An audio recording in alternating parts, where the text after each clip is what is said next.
Okay, people, before we get started, I would greatly appreciate it if you would take 2 seconds to hit that subscribe button and hit that bell to be notified if you haven't already. We drop new episodes of Forever News every Saturday, 12 p.m. EST, and we upload those segments into smaller videos throughout the week for your viewing pleasure. Thank you for your time. Let's jump into the episode, baby. My Hero Academia fans, we got a couple of pieces of My Hero Academia news, and I'm excited for it because, you know, with My Hero Academia, the last couple seasons of the anime, it's been a little bit of a, I don't want to say complete disappointment, but in particular with My Villain Academia, that was disappointing. And then season 4, there was pieces that the animation should have just been way better with Medio and stuff like that. So there's been some ups and downs with the last couple of seasons of My Hero Academia. But according to some of these pieces of information we got, apparently Studio Bones has been putting in a lot of effort. Again, I got to imagine that it's just that their most talented staff gets delegated elsewhere. The movies in particular, those goddamn movies. I don't care. I don't want no more roadie. No. But according to this, for starters, it says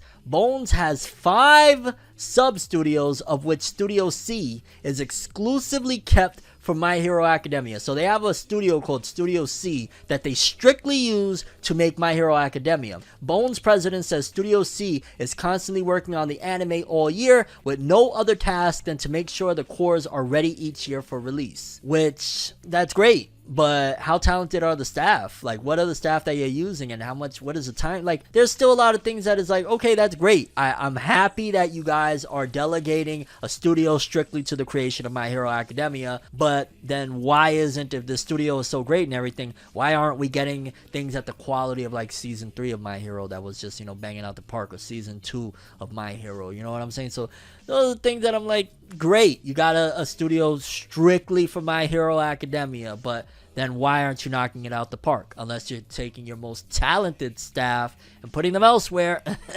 Those movies, fuck those movies. No, it's not fuck those movies. I really enjoy it, especially the second movie. That shit was freaking heat. But if it's taken away from the anime, you know, the TV anime, then And then also, this is words from Crunchyroll Expo 2022 regarding My Hero Academia. My Hero Academia is brought up and Bones is working on season 6. Minami is asking how the company can put out content yearly and keep the quality. The president says everyone does their best to start. With My Hero Academia, the source content is coming out weekly, so the anime is almost annual in its handling. Studio C is constantly working on the anime all year with no other tasks, so this is pretty much what we heard before. One good thing about keeping My Hero in studio is that it allows animators to grow their skills each season. However, that means that their visions can clash at times and lead to bickering. But in the yo, is there drama in the studio? I would love to see some drama up in there. Put some cameras in there and make the Studio C reality TV show. Motherfuckers throwing pens and shit. No! Nani sore? Sore wa nan desu ka? Daijoubu, daijoubu? I don't know what the fuck I said, but yeah.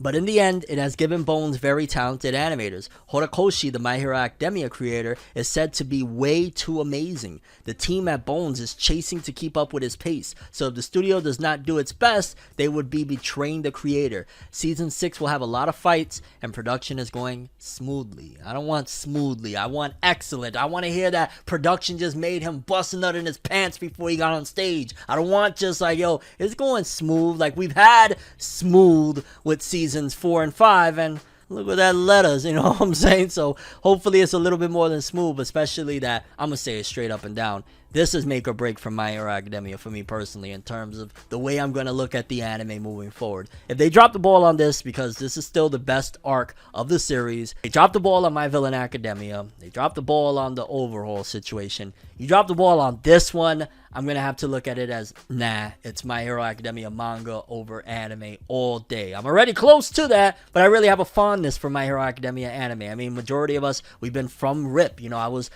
with Funimation on live streams for the launch, you know what I'm saying? I was kind of involved in a little bit of the process of the marketing side of things over here in the West, so I have a soft spot for the anime. You make this season not what it's supposed to be. You downplay my guy, my favorite character of the 2 favorite characters I have, in case you don't know, Shigaraki Tomura and my guy Endeavor. You play with them because they're supposed to have like the most godlike moments of the series here. I'm going to be very upset. So hopefully Studio Bones learned their lesson, got the feedback. We didn't get movies this summer. Instead, they threw out those little OVAs and shit like that. Maybe we can actually get some quality anime. I'm just saying, dog. I'm just saying, because Horikoshi in that season made his best work to date. Don't drop the ball. Studio C, we coming for you if you play. Nah, no threats. I'm just joking. Relax, dog. I'm just some anime dude in the West that's very passionate, okay? Bleach fans, oh you cunts, I've got some. No, I'm not Billy Butcher. What? No.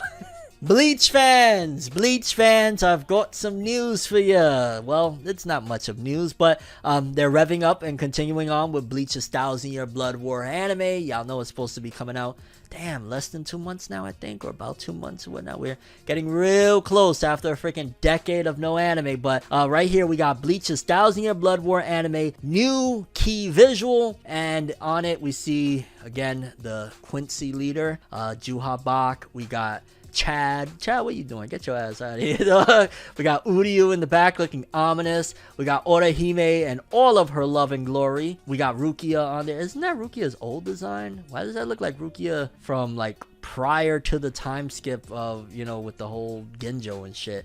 We got Renji looks sick. Renji has the coolest, I've always said Renji has like one of the coolest designs in Bleach. Like even there, Renji looks the coolest out of all of them. And then we got Ichigo, and it looks really dope. Honestly, it's like we got the trailer looks sick. We're getting visuals after visuals. This new key visual looks sick as hell. I'm just hoping that they make it work, make it pop, and it actually looks exactly what Bleach fans deserve. Because just keeping it real, I don't know what Studio Pierrot at this point is capable of in terms of, like, you know, no matter what is being said, we gotta see it in full. You know, we gotta see 3 episodes, 5 episodes to see where they're really taking it. We know Studio Pierrot, when they want to show out, we've seen time and time again back in the Bleach days. We've seen it in Naruto. We see it in Boruto. When they actually try, they could make some really freaking gorgeous stuff. So Bleach right now, after a decade of waiting, it deserves no less than full-on Studio Mappa, Studio Ufotable type of treatment, flat out. So we'll see. I mean, these visuals are very promising, but I mean, there's Orient visuals that make that shit look great, and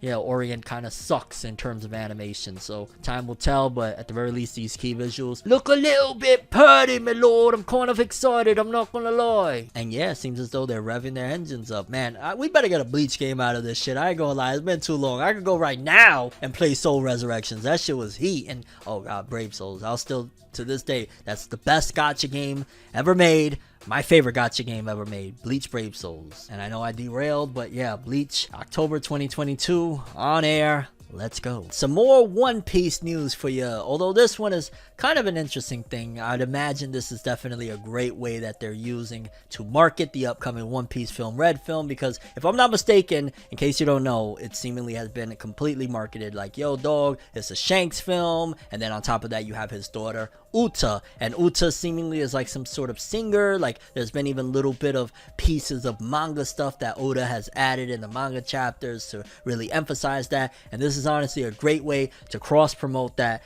Hey, Uta's a singer, let's partner up with Spotify, which by the way, you can go listen to my new single The Time Is Now over on all streaming platforms. It's a really dope song, rock mixed with rap, and yeah, I think you'll like it for the most part. Think like Linkin Park, except it's FORNEV, and yeah, that's my passions. I'd greatly appreciate anybody that checks it out at the very least. Yeah, I'm sorry I couldn't resist, my lord. But according to this, it says here, Spotify has launched a special playlist in collaboration with One Piece film Red and Uta no Uta's album. TV advertisements, special podcasts, and more are scheduled during all of August. Spotify and One Piece Film Red are also launching their Uta Search campaign, a treasure hunt event in Shibuya in which participants will look for lyric ads in the streets. That sounds like so much fun, man. If that was over here, dog, I'd go with all my kiddos and they'd be, yo, check that dumpster over there. Uta shit might be it. Nah, I ain't gonna send my kids to the dumpster, but yo, that would actually be so fly. I wish we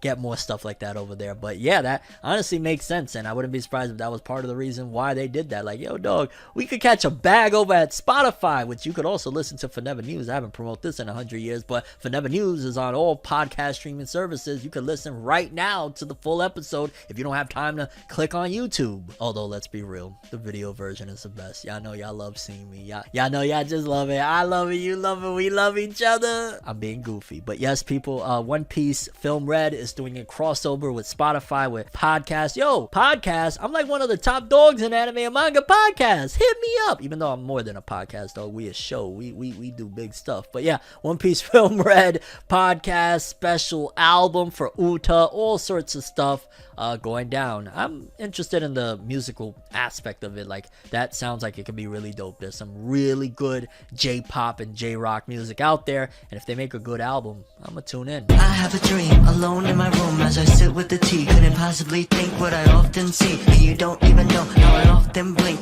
Lights be flashing, you're looking at me. Such an odd, unique, yet I'm so unique. And you're looking at me. If the walls could talk, they would probably read me. And I'd probably say, bitch, get the fuck off me.